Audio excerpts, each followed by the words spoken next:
听我一句话，退吧。索大人，以咱们这几十年的交情，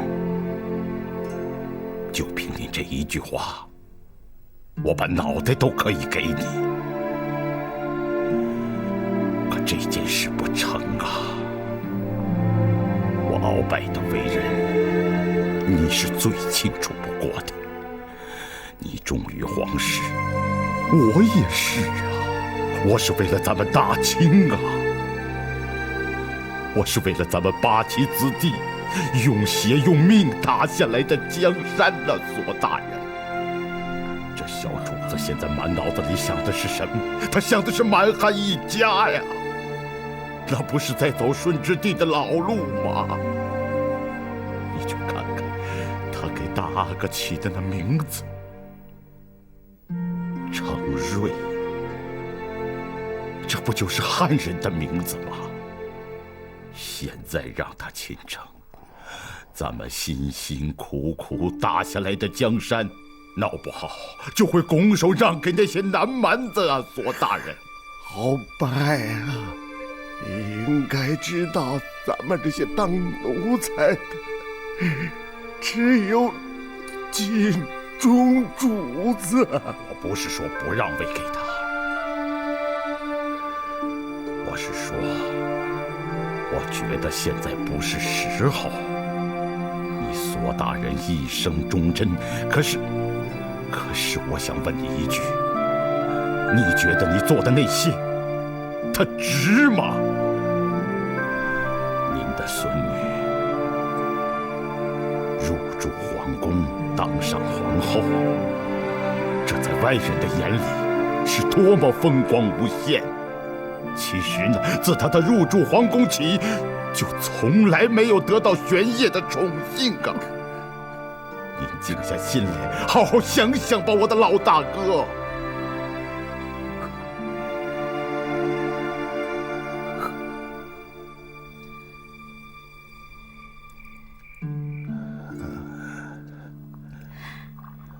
爷爷，您觉得舒服点了吗？舒服。芳儿啊，要说爷爷呀，那是天底下最幸福的人了。爷爷能得到皇后娘娘擦身的恩宠，这天下只有我索清福一人而已呀。芳儿啊，你过得好吗？芳儿过得好。我芳儿快乐吗？芳儿很快乐。那我芳儿在宫里边满足吗？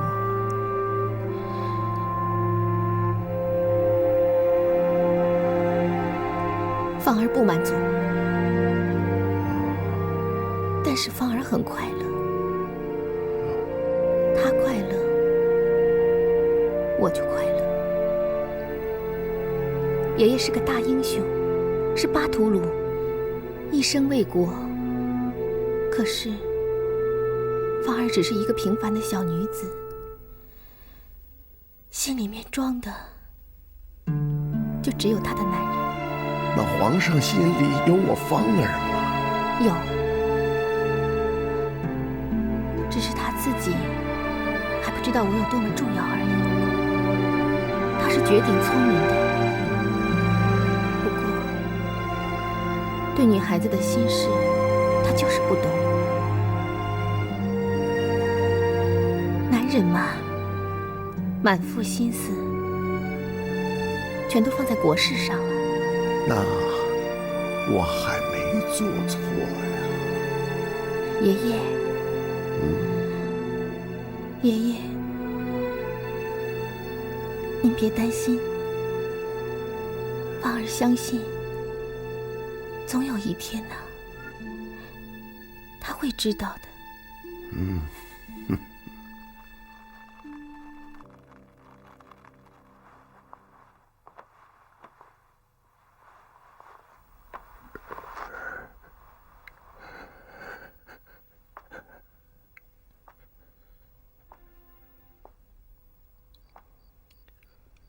月圆之夜，20多年前，也是一个月圆之夜。釜山一战大胜，大清终入主中原。20年前，还是一个月圆之夜，我决定了驻涪陵与多尔衮对抗，赢了漂亮一仗。6年前，又是一个月圆之夜，涪陵乘龙归天了。在风起云涌的乾清宫里，我祝玄烨坐上了宝座。今天仍是一个月圆之夜，我已走到人生的尽头，我还要祝谁？还要祝谁呀？够了，争斗了50年了，够了，祝谁也不重要了。万般带不走，争斗什么？本来就没有意思。娘娘吉祥。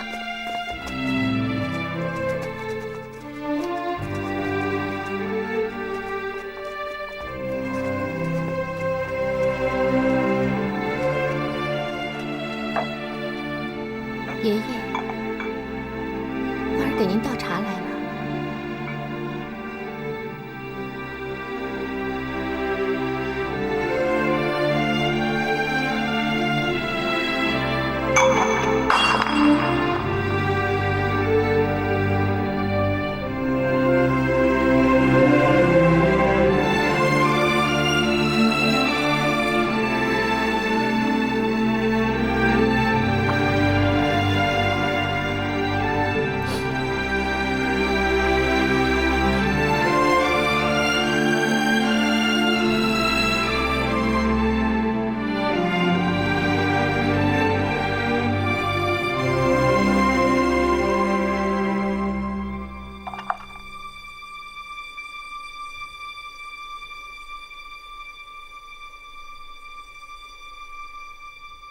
皇上，时候不早了，您是不是该歇着了？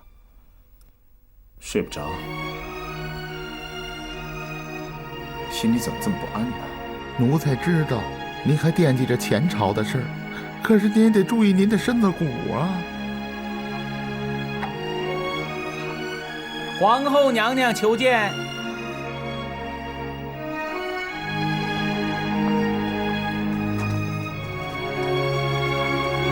给皇后娘娘请安。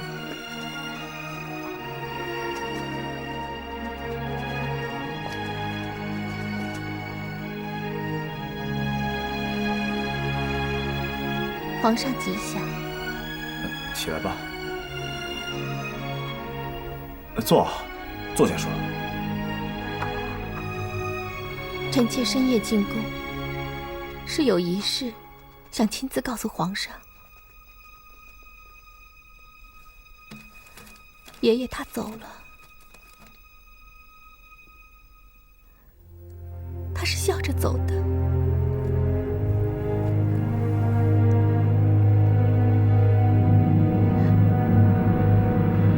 口讯传了，臣妾告退了。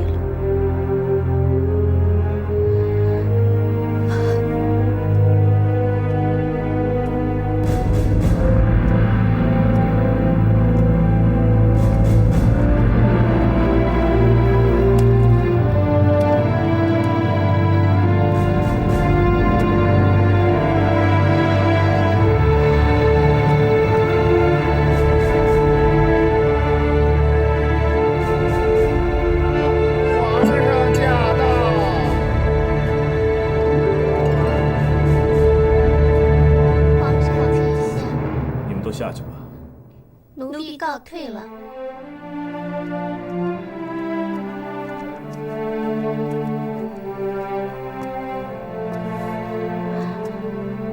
皇上吉祥。朝中有事吗？我去做的吗？朝中没事，什么事都没有。我要吩咐你做的，就是别想太多，别太伤心。你是皇后，要母仪天下。啊，好，我会的。我不是一直都在尽心尽力的去做吗？我有失过身份吗？如果臣妾有错，请皇上体谅责罚。你有错，你的错就是从来没失过身份，你的错就是永远那么得体。哭吧，别再撑着了。皇后也是凡人，哭吧。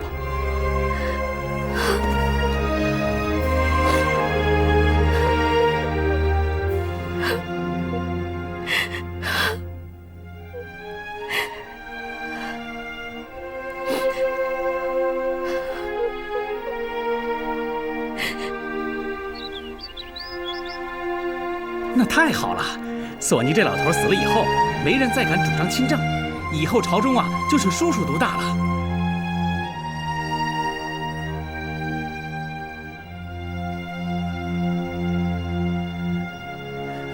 哎呀，哎呀，哎！索尼死了，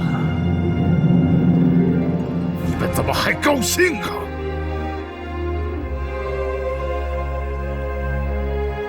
奴才老矣，见恶病缠身，相信已不久于人世。奴才每每恳求上苍，多赐奴才数年岁月，非为奴才贪恋人世，只唯恐不能亲眼看大清在皇上治理之下得万世兴隆而遗憾。今奴才行将去矣，哀然，哀然。奴才虽死，魂却在望京台不散，岂能庇佑皇上龙体壮健，国力日强？纵九转不能回世，奴才亦心甘情愿。奴才恳切奏请，扶起皇上见奴才一片忠诚，早日亲政，奴才在九泉之下也能安心瞑目了。奴才索尼绝笔。索尼这遗书真是情文并茂，让人感动啊！而且这遗书流传甚广，百姓间皆争相传阅。遗书？对，索尼知道自己快死了，还挂念着皇帝亲政之事，所以在病中强撑起来，写下这奏书。可是他还没来得及呈上，就已经身故了。这索尼真是忠心呐，实在令人敬仰啊！对呀，这么一个大忠臣的遗书，怎么可以不理呢？皇上确实该亲政了。对，什么遗书？这分明是捏造的。据说索尼一病，连病榻都离不开，他怎能写下遗书？可是皇后娘娘说是她亲眼所见。皇后娘娘母仪天下，难道还会有假吗？难道就不会吗？会不会不打紧，重要的是能不能怀疑她。皇后嘛，谁能怀疑她说假话呀？索尼真厉害呀，真不愧为四朝重臣。人都死了，余威还在，而且比生前更加威猛无比呀。敖大人要增加兵饷，可是目前国库不丰。好了，别再说了。你说那么多能解决什么呀？国库不丰，那我们就增加赋税好了，总不能让前方的将士饿着肚子打仗吧？好了，你下去吧。这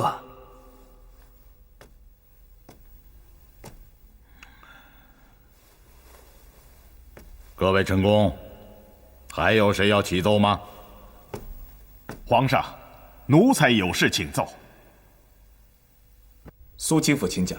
这先首辅索尼一生忠心为国，虽在生死之间，仍惦念皇上亲政一事，写下遗书，其中可敬，其情可感，实是大臣典范。而所供遗书在民间真是好口才呀！百姓请求皇上亲政之声。苏格萨哈搬出了索大人的遗书，他也是辅臣，鳌拜对他奈何不得。社稷之福，大清之福也。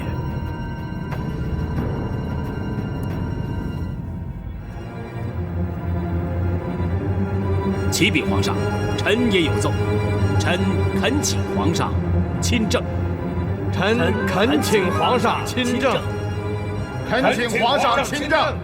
恳请皇上亲政。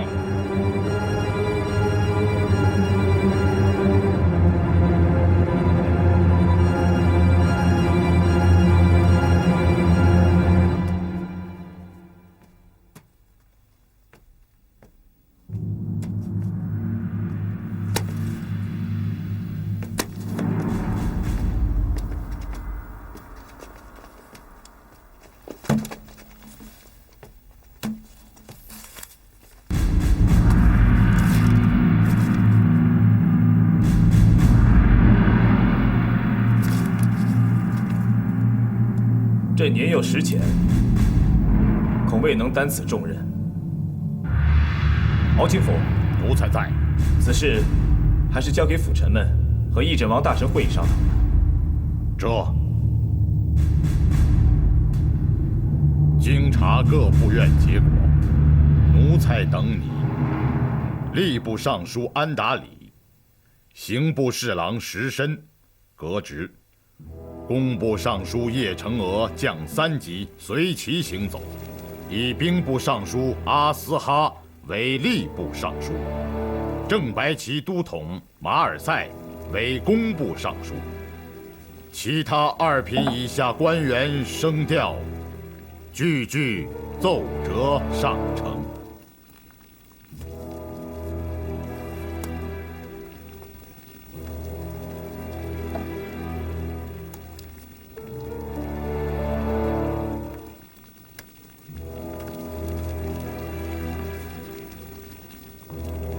好了，我不是跟你们说了多少遍了吗？朝政之事，你们说了算，不用事事都来请示我了。不过你们3个人也不能独断专行，要广纳臣工之见，以百姓为尊，知道吗？奴才领旨。怎么，还有什么事吗？启禀老佛爷，朝中有超过200臣工上奏，祈求皇上早日亲政，请老佛爷定夺。你们可都是辅政大臣，皇上是在你们眼皮子底下长大的，你们都是他的长辈，让他亲政，他可以吗？你们是怎么看的？说来听听。回老佛爷，皇上睿智聪明，见识过人，奴才祈求皇上早日接掌朝纲，以正帝统。鄂必龙啊，你说说看呢？回老佛爷，奴才也深表赞同。鳌拜，鳌大人，您看看皇上他有这个能力吗？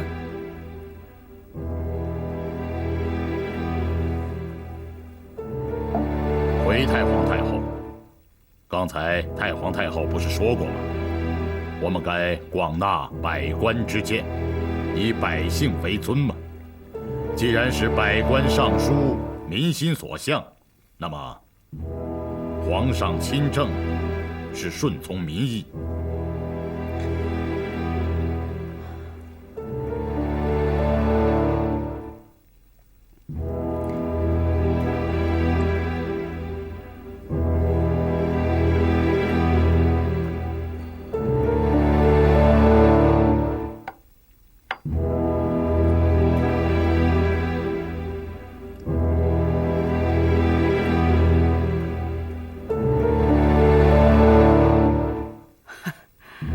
好吧，既然你们都这么说了，我老太婆要是再反对的话，那就显得我老太婆不识大体喽。反正皇上也要亲政了，我心里的这块石头也就该落地了。在慈宁宫里煮煮茶，调教一下我的玄孙子，也该享受我的天伦之乐了。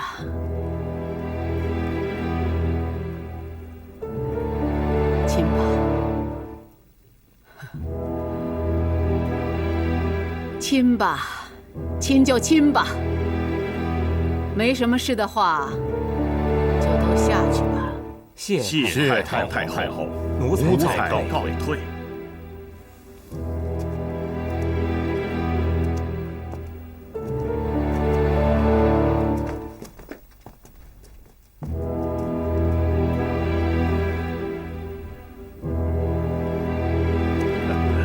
好行了，以后你我两人乐得清闲，可以多多亲近。我们一起喝酒狩猎去。敖大人、鄂大人啊，鄂大人，您好，我就先告退了啊。敖大人，怎么样了？皇上亲政的事怎么样了？还能怎么样？赞成呗。那敖大人不就大权旁落了吗？会吗？啊？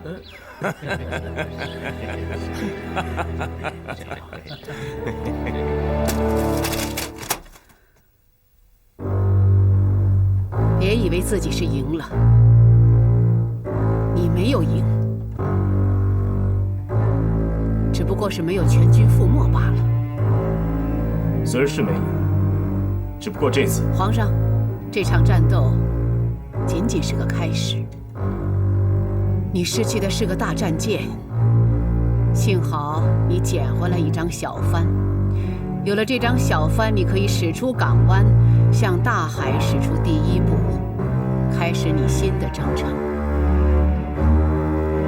可是前面还有惊涛骇浪在等着你呢，这就得看你自己的本事了。皇上，这张小帆可是皇后替你捡回来的，否则你就真的是全军覆没了。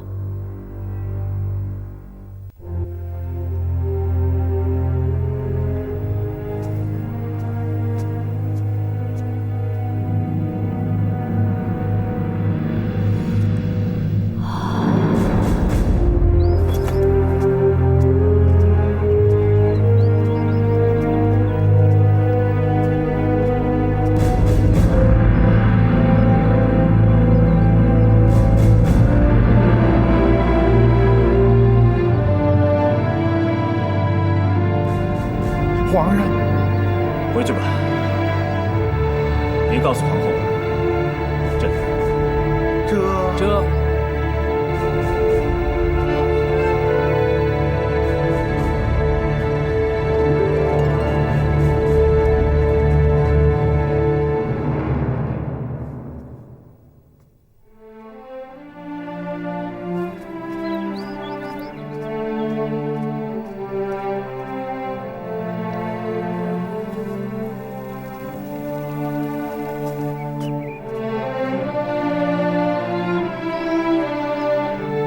是还没放下吗？还没放下冰月吗？是不是害怕跟我走得太近，会突然发现，原来自己内心深处喜欢的是我，对吗？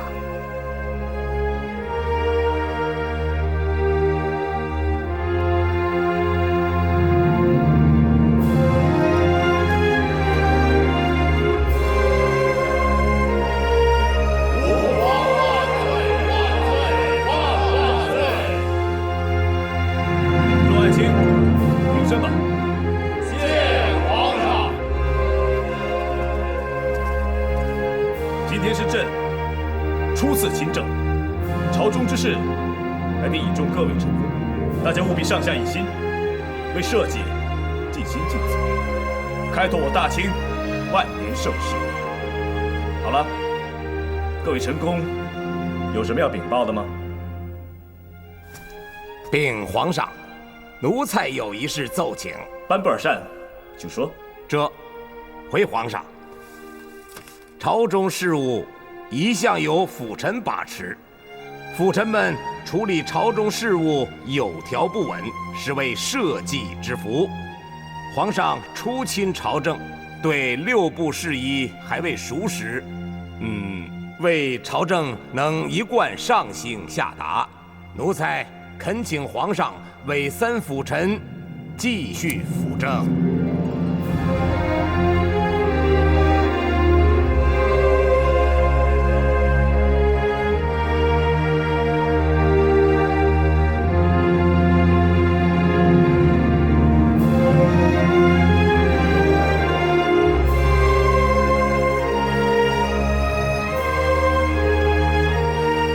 恳请皇上委3辅臣继续辅政。恳请皇上委3辅臣继续辅政。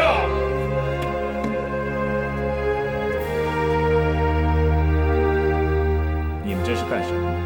这么多人来跟朕说，请朕让辅臣们继续辅政，只要让外面人看见了，还以为你们在逼宫呢。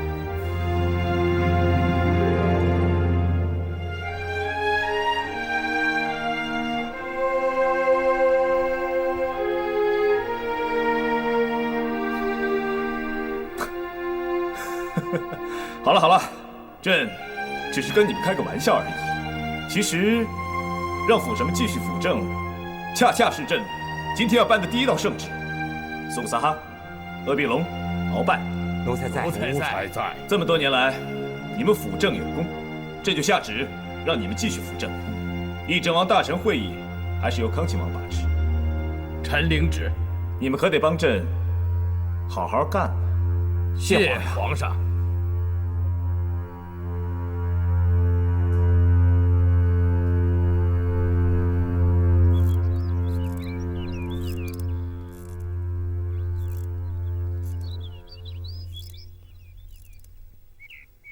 很少看到皇上这么开心啊。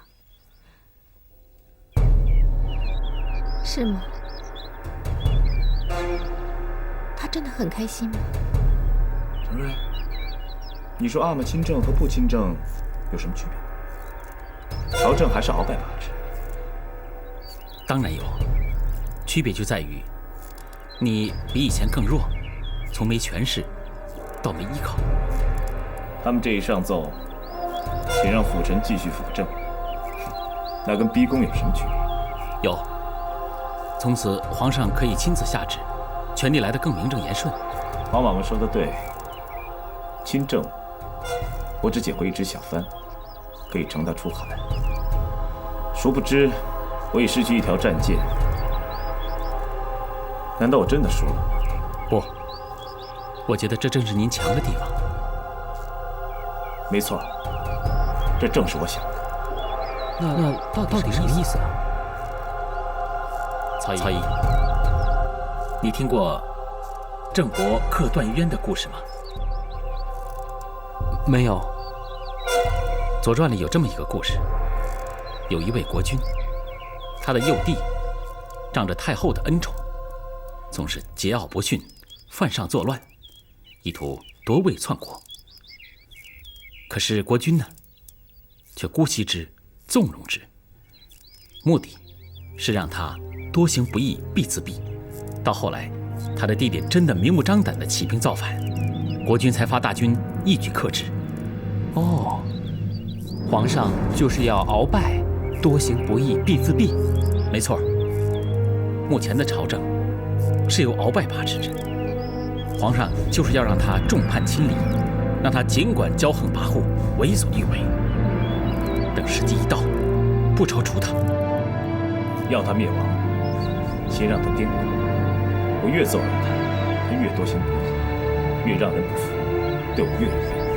待时机成熟的时候，再上下一心，一举歼灭他。康熙从此不再理会朝政，对鳌拜言听计从。鳌拜大权在握，对不听话的大臣肆意喝骂，轻者贬官，重者处死。同时，康熙赐婚和硕阙公主与鳌拜侄儿纳尔度，并赐鳌拜女儿与郡王兰布完婚。鳌拜极得荣宠，而康熙每天都跟一群年轻布库玩摔跤，闲时逗逗小阿哥为乐。踌躇满志的鳌拜则以为康熙不思进取，康熙疏于防范，却不知危机已迫在眉睫。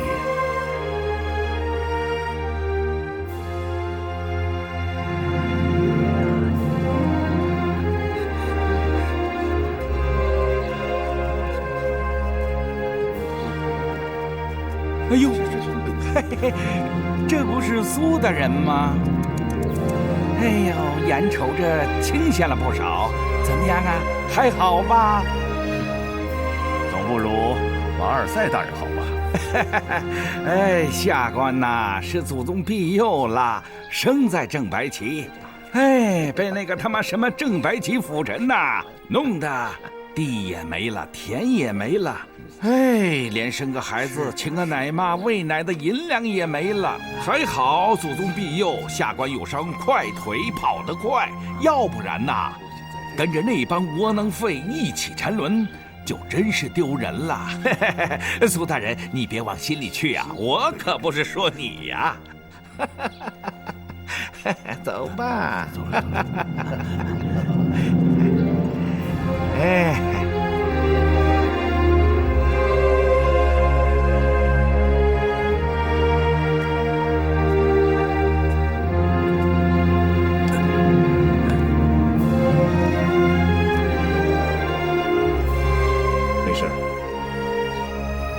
皇上，哦，奴才苏克萨哈叩见皇上，吾皇万岁万岁万万岁！苏继父，快起来吧。谢皇上。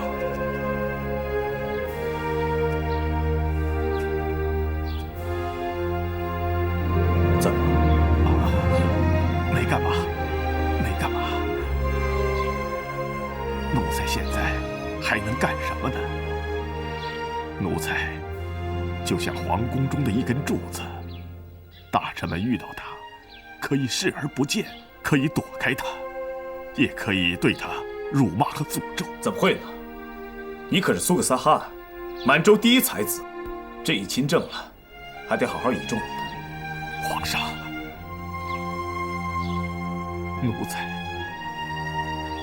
奴才积功冒进，多有开罪皇上。现如今，奴才落魄了，以往共享富贵的，马上转过嘴脸去。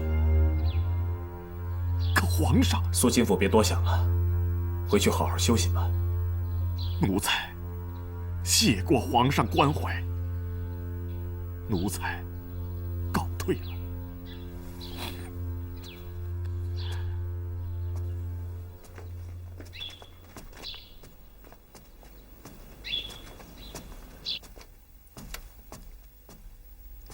这么晚了还不休息啊？又受了谁的嫌弃回来了？哎呀，怎么说，您也是三辅臣之首，位极人臣，怎么总是郁郁寡欢的样子？就是因为位居这三辅臣之首，排名在鳌拜前面，鳌拜已经容不下我了。那既然如此，不如退了好了。辞官归故里。对呀，什么朝政都不管了，乐得清闲。好，即便走，我也要将鳌拜一起拖下来，来个鱼死网破，同归于尽，也算报了小主子知遇之恩了。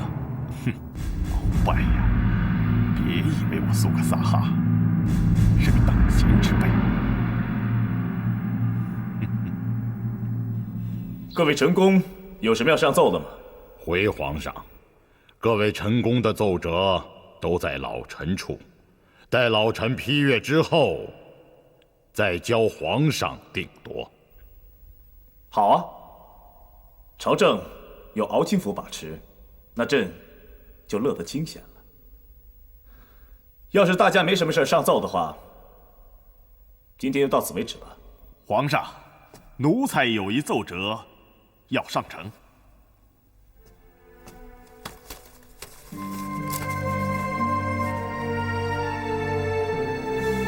你要辞政，去为先帝守灵。回皇上，奴才才庸识浅，蒙先皇帝眷育，播授内大臣，夙夜诵具，恐负大恩呐。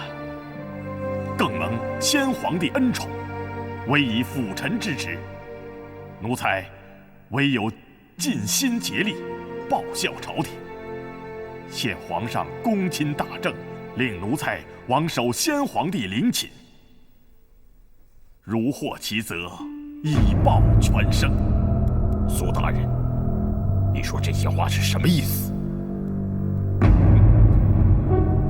本官的奏折已经说得很清楚了，就是还政于帝，为先帝守灵以表忠贞。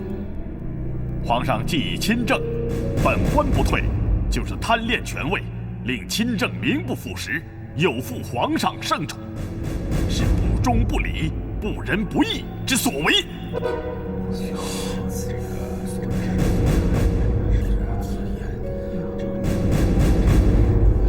苏格萨哈善勇可嘉，辞政一事兹事重大，那朕就不多说什么了，还是交给辅臣们和议政王大臣会议去商议，再做定夺吧。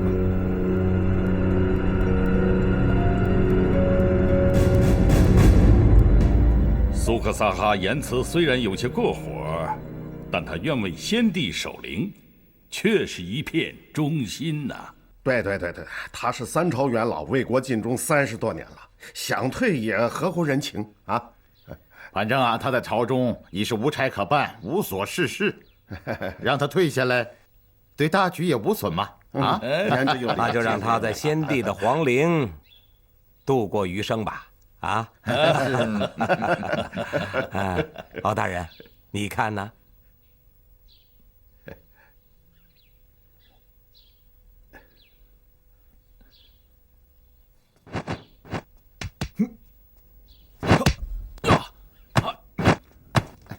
启禀皇上，鳌拜敖大人求见。传。这。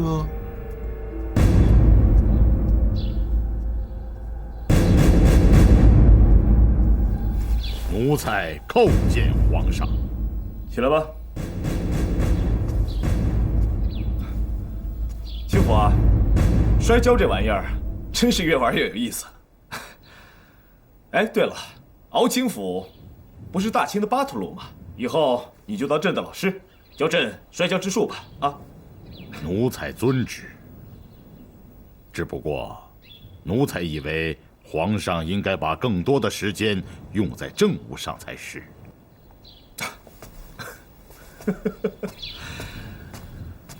朝政嘛，有你们辅臣把持就行了。朕玩玩摔跤，哄哄孩儿，乐得逍遥。哎，清府，坐啊。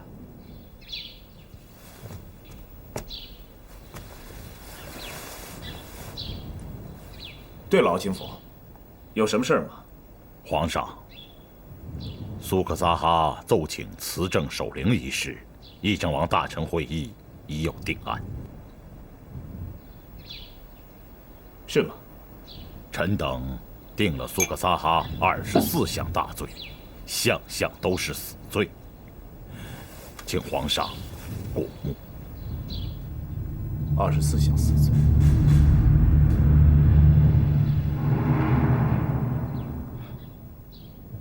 朕不用看了，敖钦府说就行了。这其一，奏请辞政守灵，是心存积怨，以辅臣之尊而守灵，好让百姓感到朝廷弃辅臣如敝履，实施污蔑皇上。其二，当年哭送先皇子宫时，竟敢骑马；其三，竟敢用先皇帝陵寝之灵器自家茶房和厨房；其四，议政王大臣会议里传出来的，鳌拜定苏克萨哈24项死罪，有些是翻旧账，有些根本就是莫须有，目的只有一个，就是要处死苏克萨哈。上次圈地，他就杀了1名中堂，2名封疆大吏，已是过分。这次皇上才刚刚亲政，他又要杀掉1名辅臣，而且是地位比他还高的辅臣。可是这24项死罪是经议政王大臣会议敲定的，这么说，这就是说，那些王爷贝勒大臣们，全在他鳌拜的淫威之下，让他鳌拜一手遮天。既然是一手遮天，何必要那么毒，那么狠呢？24项罪状，罪罪等诛。既然辅臣们如此这般料理朝政，让朕甚感欣慰。既然敖大人说他该死，那就杀了。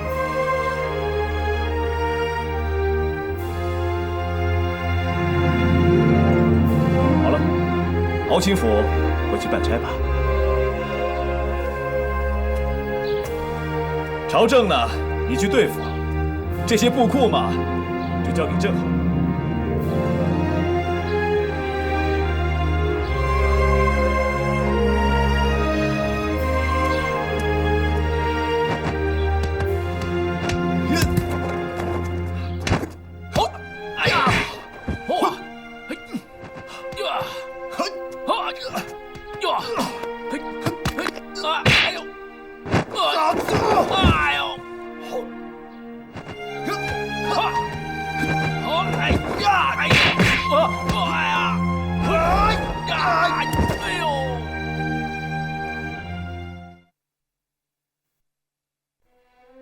英雄美女自古成一对，办不懂是非是与非。明月清风，长夜相随，谁想谁，谁又忘了谁？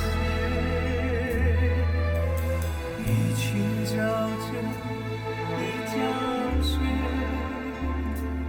为了爱，有人愿受罪，心好累，好累，有思念频频举起杯。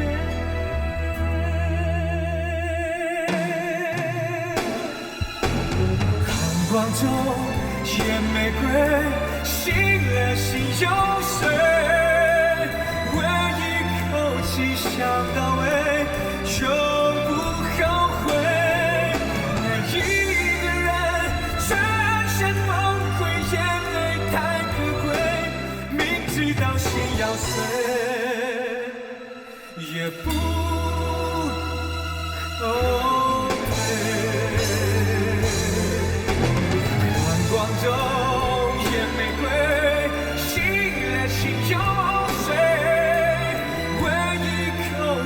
想到尾，永不后悔。为一个人全身崩溃，眼泪太可贵，明知道心要碎，也不。